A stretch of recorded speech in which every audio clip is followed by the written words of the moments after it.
महामहिम उपराष्ट्रपति जी के चुनाव के पूर्व एक मॉक ड्रिल तो होनी ही चाहिए कि पूरा प्रोसीजर क्या है।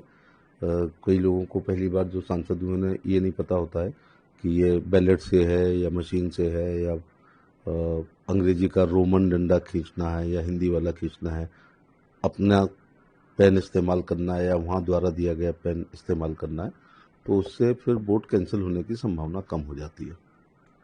सर, वीपी इलेक्शन है कि ऑपोजिशन और हम खुद सुरेंद्र रेड्डी ऑपोजिशन के वीपी कैंडिडेट है, उनको वोट करेंगे, उनको सपोर्ट करेंगे। ये उनका अपना विवेक है कि वो किसको वोट डालें। वो भारतीय जनता पार्टी के हर विधेयक का, कानून का विरोध करते हैं हमेशा पार्लियामेंट में, पार्लियामेंट से बाहर। तो ये उनका अपना विवेक है, वो किसके पक्ष में मतदान तो करें। आपको क्या लग रहा है किस जगह पर आएंगे?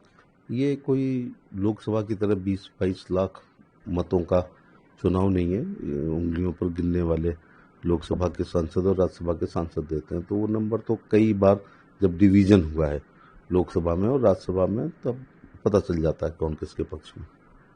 दिल्ली यूपी मेरठ एक्सप्रेसवे है, वहाँ पर एक कॉलोनी है, कॉलोनी का नाम है अब्दुल्ला रेजिडेंस कॉलोनी। वहाँ पर आरोप लग रहा है कि एक विशेष धर्म के लोगों को ही घर दिए जा रहे हैं, हिंदुओं को घर नहीं दिया जा रहा है वहाँ पर। सरकार की किसी योजना में या मेरठ डेवलपमेंट अथॉरिटी या प्रधानमंत्री शहरी आवास में इस प्रकार की कभी हो ही नहीं सकता है। अगर कोई प्राइवेट कॉलोनाइजर इस प्रकार से धर्म विशेष के लोगों को ही मकान आवंटित कर रहे हैं, तो वहाँ से एमएलए और मिनिस्टर सोमेन तोमर हैं, मैं उनका बयान देख रहा था कि उसकी जांच की जाएगी और इस प्रकार की घटना होने पर उनके विरुद्ध कार्रवाई भी होगी। बैलेट पेपर से वोटिंग, कर्नाटक के सीएम कह रहे हैं कि बीजेपी अफ्रेड क्यों है, क्योंकि बैलेट पेपर तो एडवांस कंट्री का पार्ट है, वहां पर भी इम्प्लीमेंटेड है ये। बैलेट पेपर कभी एडवांस कंट्री का पार्ट हो ही नहीं सकता।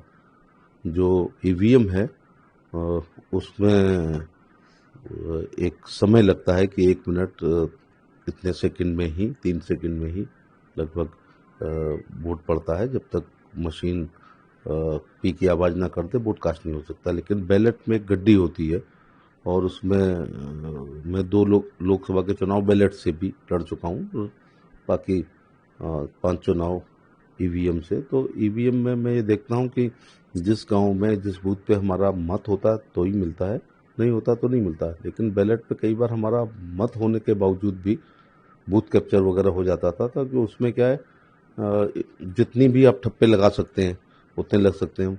ईवीएम में इस प्रकार से बहुत जल्दी जल्दी वोट नहीं पड़ता। तो जिन लोगों का अनफेयर मीन्स में विश्वास है या बूथ कैप्चर में विश्वास है, हमेशा वही बैलेट की बात करते हैं।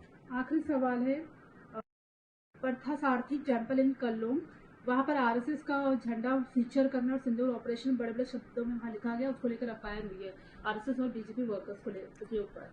ऑपरेशन सिंदूर हमारे लिए बहुत ही गर्व और गौरव की बात है, और उसके लिखे होने पर या उसके पक्ष में कोई बात कहने पर उसका विरोध वही लोग कर सकते हैं जिनके अंदर राष्ट्र प्रेम की कमी है। केरल की सरकार हमेशा इस प्रकार से, और वहाँ की कम्युनिस्ट पार्टी हमेशा इस प्रकार के काम करती है जिसमें भारतीय जनता पार्टी के बहुत से कार्यकर्ता मारे गए हैं, उनकी हत्याएं हुई हैं और झूठे मुकदमे कायम होते हैं। डेमोक्रेसी में हिंसा का कोई स्थान नहीं होना चाहिए।